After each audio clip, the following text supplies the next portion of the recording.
Anda kembali di Tanya Jawab COVID-19, kita masih tersambung dengan Dr. Adib yang tersambung melalui saluran Skype, dan Dr. Adib akan menjawab pertanyaan Anda yang Anda sampaikan melalui telepon. Sudah ada Pak Ahmad di Sidoarjo. Selamat pagi Pak Ahmad. Pagi Pak Ahmad, silakan Pak Ahmad pertanyaannya. Ya, langsung saja saya mau menanyakan mengenai yang pertama, apa sebenarnya virus corona itu? Bila dibandingkan dengan virus yang berkaitan dengan flu yang lainnya, seperti SARS, malaria, dan sebagainya. Terus yang kedua, dari sisi WHO sendiri punya andil apa dalam virus corona ini, sehingga pada waktu akhir-akhir ini ada berita bahwasanya Indonesia dilarang menggunakan obat malaria dalam penanganan virus corona tersebut. Kalau memang kalau sudah ada obat yang sudah bisa mencegah corona tersebut, kenapa harus tidak diperbolehkan? Oke, maksud Anda pernah membaca bisa diobati dengan obat malaria, begitu ya? Iya. Oke, baik Pak Ahmad. Kita tampung dulu pertanyaannya. Terima kasih Pak Ahmad dari Sidoarjo yang sudah menghubungi kami. Kita ke Ibu Maya di Maumere. Selamat pagi Ibu Maya.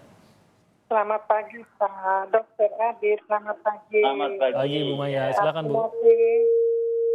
Ya, saya mau bertanya mengenai kiat-kiat untuk terhindar dari COVID-19 walaupun hidup berdampingan dengan orang yang sudah terpapar COVID-19. Karena munculnya banyak penjelasan, jujur kami menjadi bingung, kadang takut dan cemas. Terima kasih. Baik, terima kasih Bu Maya di Maumere. Dan kita akan langsung menjawab saja, Dr. Adib, untuk dua penanya ini. Yang pertama adalah mengenai perbandingan antara virus corona ini dengan flu lainnya. Corona ini sebenarnya apa? Begitu Dok, mungkin itu dijawab dulu Dok, silakan. Ya, terima kasih Pak Ahmad. Jadi kalau kita bicara virus corona, memang perkembangan virus corona ini dari awal dulu flu, yang di tahun sekitar 1900-an sampai sekarang ini sudah generasi, kalau bisa dikatakan sudah generasi yang ketujuh gitu loh. Dan kalau kita bandingkan virus corona ini dengan virus influenza biasa, terus kemudian berkembang juga ada H1N1, kemudian ada MERS-CoV, kemudian ada SARS tahun 2003-2004, maka tentunya ini perbedaannya pada struktur daripada virusnya itu sendiri gitu. Nah, apa yang kemudian bisa diakibatkan kalau ada perbedaan dalam struktur virus ini? Tentunya karakter daripada virus ini berbeda. Makanya kalau di kita sebut di COVID-19 ini adalah SARS-CoV-2 karena hampir mirip dengan SARS, tapi ada yang berbeda dalam rantai gennya kalau tidak salah, itu yang kemudian ini kita sendiri, artinya teman-teman ahli mikrobiologi pun sampai sekarang belum bisa memastikan sebenarnya karakter daripada virus ini seperti apa. Sehingga perkembangan di dalam penelitian terkait dengan SARS-CoV-2 atau COVID-19 ini memang saat ini dikembangkan. Itulah yang kemudian pengobatannya antivirus yang spesifik, walaupun dia dari FDA menyebutkan remdesivir itu cukup efektif, tapi itu pun belum bisa dipastikan bahwa itu adalah antivirus yang paling tepat untuk COVID-19 ini. Okay. Ya, kemudian awal-awal ada muncul kloroquine atau obat anti malaria tadi, itu adalah kloroquine. Kloroquine memang itu pun tidak diberikan sembarangan. Pada saat awal-awal muncul kemudian untuk pengobatan itu adalah untuk di dalam stage yang berat atau tahap yang berat untuk mengurangi peradangan yang terjadi pada parunya. Tapi saat ini pun kemudian ada hal-hal yang terkait dengan efek samping dan kontraindikasi di dalam pemakaian kloroquine itu, sehingga akhirnya dari WHO sendiri tidak menyarankan untuk pemberian kloroquine saat ini.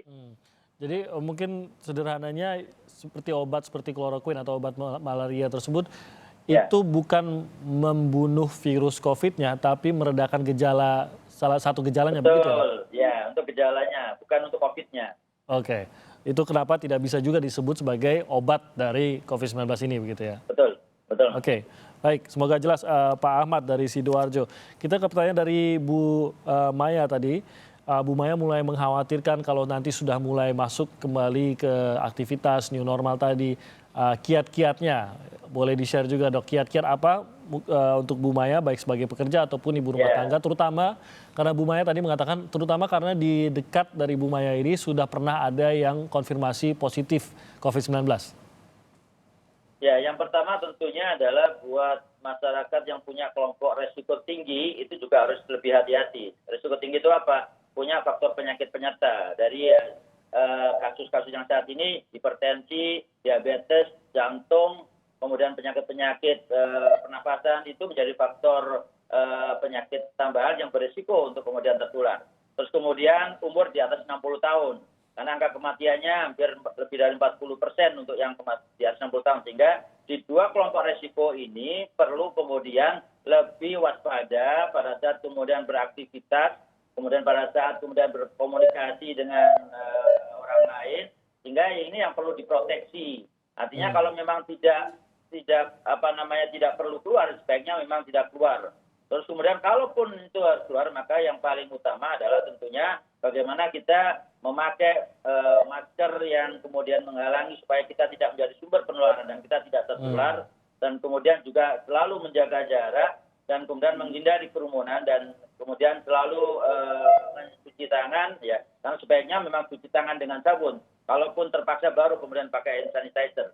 Tapi tentunya pada saat ini, pada saat kita ingin beraktivitas seperti itu, maka perlu juga dilengkapi juga di dalam setiap tempat aktivitas itu juga dilakukan upaya-upaya protokol untuk kesehatan juga.